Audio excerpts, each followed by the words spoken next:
First, there was Ketan Parekh, then there was 2G, and then there were Satyam, Tatra, Saradha, Sahara, and countless others. Corruption has come to be viewed as an inevitable cost of getting things done in India. This kind of large scale fraud is aided by the strong political corporate nexus that existed in India. Market regulators like the Securities and Exchange Board of India, that is SEBI, are ultimately powerless in exercising strict control over financial institutions due to severe political pressure. Let's talk about Sahara India investor fraud case. On February 26, 2014, shock waves were felt throughout the country as the Supreme Court of India sanctioned a non-bailable warrant for the arrest of Sahara India Parivar chairman Subrata Roy. This decision attracted the attention of one major, unexpected reason. One would consider investor fraud worth more than 3 billion US dollars as incredulous under any circumstance, but the corporate scandals of this nature in India have lost their propensity to amaze. Indeed, what was most surprising about this case was the real consequences for the perpetrator, a rarity of corporate crimes in India. Despite immense political pressure and regulatory bodies' own restrained powers, SEBI managed to secure a landmark victory after a 5-year battle against Sahara. Let's see from the beginning. Since 2009, when the Sahara Group's activities first came under the radar of SEBI, leading up to the arrest of Sahara India Parivar founder Subrata Roy in 2014, both the parties have been engaged in an aggressive regulatory conflict. SEBI alleged that Sahara India Real Estates Corporate Limited and Sahara Housing Investment Corporate Limited, which issued optional fully convertible debentures, illegally collected investors' money. Meanwhile, Sahara denied SEBI any such jurisdiction in the matter. SEBI went on to say that Sahara had to issue a full refund to its investors, which was challenged by Sahara before SAT, that is, Securities Appellate Tribunal.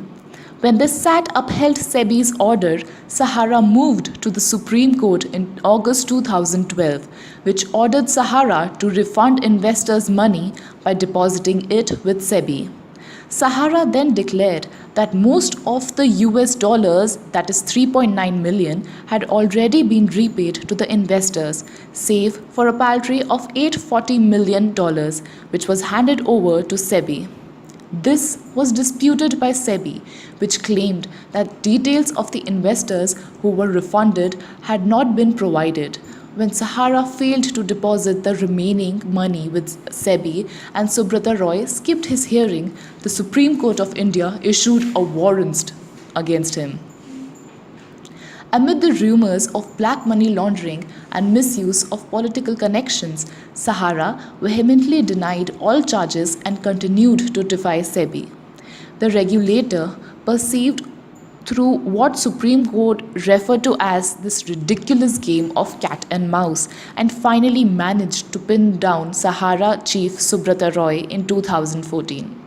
In this rare victory, SEBI not only brought Sahara to justice but also made an excellent case for why the regulator and others like it require greater autonomy and penalizing powers.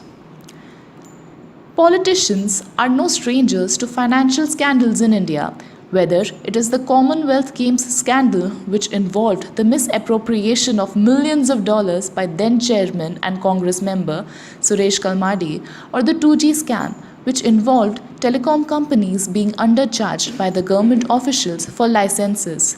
Most prominent cases of fraud usually have a trace of political meddling. Sahara is not unique in this sense. Many commentators proclaim that Subrata Roy would not have the nerve to ignore the Supreme Court orders so blandly if there was no political reassurance given to him. In June 2011, former SEBI member K.M. Ibrahim wrote a letter to Dr. Manmohan Singh, the then Prime Minister, blaming the Finance Ministry for interference.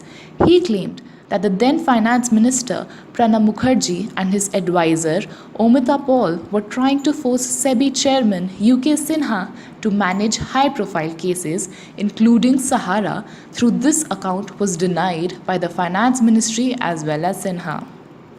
When we think about the corporate fraud, there is a tendency to imagine that it is an isolated event with no real repercussions on our lives. We often look at the lofty numbers and the associate loss with an abstract, theoretical entity. In reality, the financial costs of corporate scams have deep ethical considerations and significant implications on our lives. The 2012 Global Fraud Study conducted by the Association of Certified Fraud Examiners reviewed 1,388 incidents of frauds worldwide and found that average organization loses 5% of its annual revenue to fraud. This might not even seem pertinent when set against the backdrop of each individual company. However, looking at it in the global context, it amounts to a projected annual fraud loss of 3.5 trillion US dollars. In perspective, this money that would have been otherwise used to provide for other services and products. Many of these scams include taxpayers' money that would ideally go towards improving the amenities for citizens. Clearly, corporate fraud has deep financial ramifications for all of us, even if we don't see it immediately. So, yes, we should care. However, should the financial aspects be the only reason why we care? Ethics no longer remain a matter of personal opinion and strict guidelines that need to be enforced in order to differentiate between right and wrong. Companies that commit fraud cross ethical lines that have a far reaching consequence.